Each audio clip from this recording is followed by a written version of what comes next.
I suppose let's hop on over to the corn.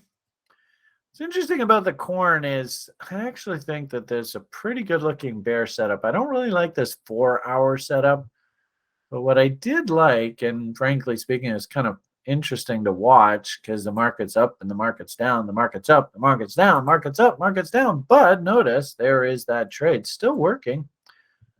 So, if anything, what a great analogy. If you trade your setups, try not to get in front of yourself. And if you put the trade setup on, live by the sword, die by the sword. I often suggest that you should just let the setup play itself out. There was a lot of talk in the community the 17th. So that was basically last Thursday. There was a lot of talk about bullish setups. Of course, I had this bearish setup working, and I said, and I even journaled that I wasn't going to touch it. I was just going to let it do its thing.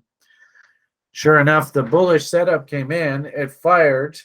It had move stop to scratch level hit, which you can see right there. So had you taken that bullish setup, I sure hope you had religion and you moved your stop to scratch, and we came down, boom, stop to scratch hit. And then, holy crap, the market gaps lower? I mean, these are these futures contracts, so that typically happens in these futures through the weekends. But, through the weekend, this is the Binance Tether 4-hour chart. You can see how that actually was a fairly orderly breakdown here. I was posting through the weekend that it sure looked like we were building to some sort of crescendo here. I think that's the appropriate word. I don't know whether I misused that word, but I think it's a crescendo. So something was gonna break here. We broke to the upside, we break to the downside. Quite often in trading, you're probably best just to stay in the trade setup that you had working. Just don't touch anything, and live by the sword, die by the sword. You see how closely I came to getting stopped out, but I didn't. I just left it alone, and now the trade's working again. But if you were sort of watching through this, and there is the bot level, this was very difficult trade to get into because you can clearly see the breakdown happened here, not up here. So I don't know whether you could even strap that on or not. If we go down to that half-hour chart, like the futures trade was set up off of, that's basically this image. So there to there. And then clone that there to there. So boobity boo, boobity boo. So interesting now, off of this massive formation, this slower time trade setup, its target is sort of the move stop to trailing level on the previous one, on the bigger setup. So that kind of makes sense too, right? So these lower time frame guys, they're going to be short.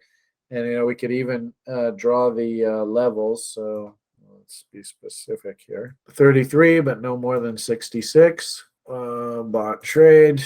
Yeah, what a surprise. Look at that beautiful setup right off of that level. So you could have even come in here, 1 high, 2 highs, 3 highs, shorted that. And you'd be sitting there going, oh, is it a bull? Is it a bear? Is it a bull? Oh, it turns out it is a bear. And only now on this dump right here are you actually moving your stop to scratch. The stop to trailing is basically going to be a serious test of that low. And of course, if that low fires, then we actually say that the bearish ABCD pattern is confirmed on a break of that low. So you can see the market's really debating about that now. And its target is the move stop to trailing level for the really big bot. So based on this image, the interesting thing is, well, you're like, well, Brian, I'm a day trader. I don't trade off a half-hour chart. I trade off a 3-minute chart. And this is how this is really cool. This bot setup kind of concept is actually universal, because if you were like day trading, you'd go, okay, well, we know that the higher time frame guys have got these targets down here, and of course way down here if the market really shits the bed. but I'm just a day trader. How the hell am I going to get into this trade? So you can drill down to lower time frame. Now we're on like, let's go down to like 3 minute. All right, so there is that range from low to high. Did we do 33? Did we go beyond 66? Oh, there's 33, not beyond 66. So we clone that. We project that off of the highs. Can we get a bot trade?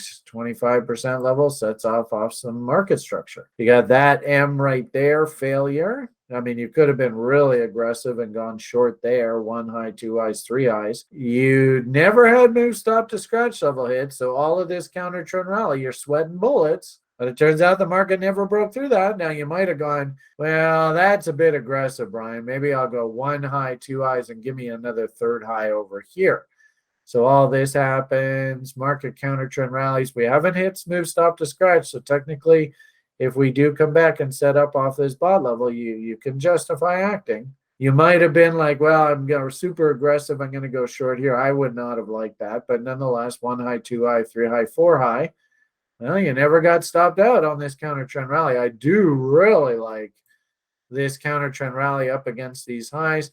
And if you want to do things like, apply reload zones to this bot level and see if you can get in this case, a short off of a reload zone above the actual bot trade level, this would be sort of like front running the bot. So, there is that range, reload zones, boom, right up into there. And well, I'm not really going to hunt that. I want to get a reload zone setup. And sure enough, this is quite pretty, really. Rallied right up into the reload zone and then just put the most beautiful structure top failure in, boom. But if you were going to say, Brian, and you were running sort of that in-person training program, and you're like, Brian, where is the smart, badass trader level? That's it right there at 16,225 on this Bitcoin Tether 3-minute Binance chart right there.